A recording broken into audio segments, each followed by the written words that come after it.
Assalamualaikum warahmatullahi wabarakatuh. Di video kali ini kita akan melanjutkan materi hukum dasar kimia yang selanjutnya, yaitu hukum perbandingan tetap. Hukum perbandingan tetap ini dikemukakan oleh ilmuwan Prancis bernama Joseph Louis Proust pada akhir abad ke-18. Proust ini menemukan kalau perbandingan massa unsur-unsur dalam satu senyawa adalah tertentu dan tetap. Maksudnya gini, senyawa yang sama meskipun berasal dari sumber yang berbeda atau dibuat dengan cara yang berbeda akan memiliki komposisi yang sama.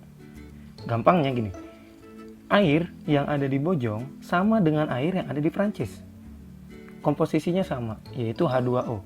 Ada 2H dan 1O. Sama juga kayak air yang ada di Brazil ataupun yang ada di Alaska.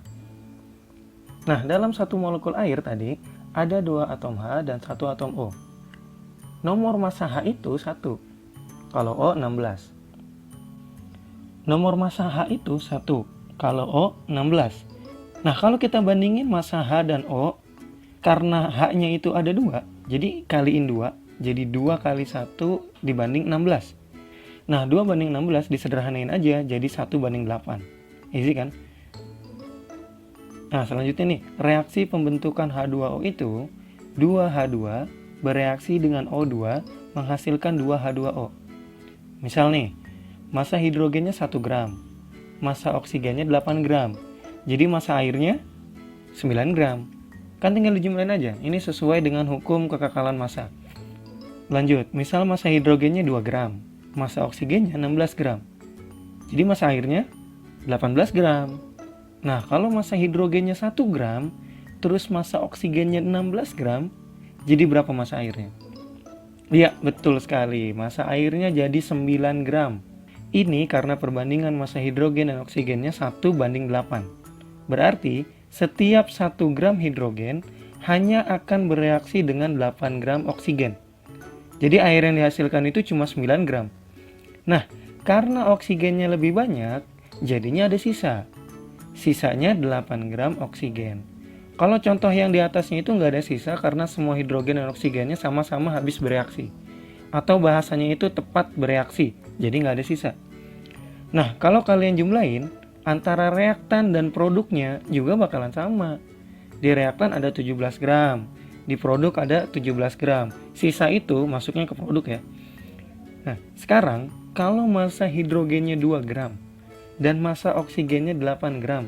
Berapa massa airnya? Cakep. Massa airnya jadi 9 gram. Dan ada sisa 1 gram hidrogen. Jadi kesimpulannya, perbandingan antara massa atom hidrogen dan massa atom oksigen dalam air itu selalu 1 banding 8. Kalau misalnya ada yang lebih banyak, ya berarti jadi sisa dan tidak terpakai. Oke, paham ya? Nah, biar lebih mantap kita langsung ke contoh soal nih. Diketahui perbandingan massa unsur oksigen dan hidrogen di dalam air adalah 8 banding 1. Jika 100 gram unsur oksigen dan 3 gram unsur hidrogen akan bereaksi membentuk senyawa air, berapakah massa air yang dihasilkan? Nah, ini secara umum rumusnya tuh gini. Tinggal kita masukin aja angkanya. Kalau unsur O-nya habis, berarti massa H-nya itu 1/8 dikali 100 gram. 100 gram ini dari massa oksigen. Jadinya 12,5 gram. Jadi kalau oksigennya mau dipakai semua, perlu 12,5 gram hidrogen. Tapi di soal itu cuma ada 3 gram. Jadi nggak mungkin semua oksigen ini habis. Nah, sekarang kita coba yang lain. Kalau unsur H-nya habis, berarti massa O-nya 8/1 dikali 3 gram. 3 gram ini dari massa hidrogen. Jadinya 24 gram. Nah, ini mungkin. Karena massa oksigennya ada 100 gram, tapi yang diperluin cuma 24 gram. Berarti bakalan ada sisa oksigennya. Ada berapa? Ya kurangin aja. 100 gram dikurang 24 gram sama dengan 76 gram. Jadi sisanya 76 gram oksigen. Nah, yang disoalkan ditanya itu massa air yang dihasilkan. Berarti massa hidrogen dan oksigen yang terpakai.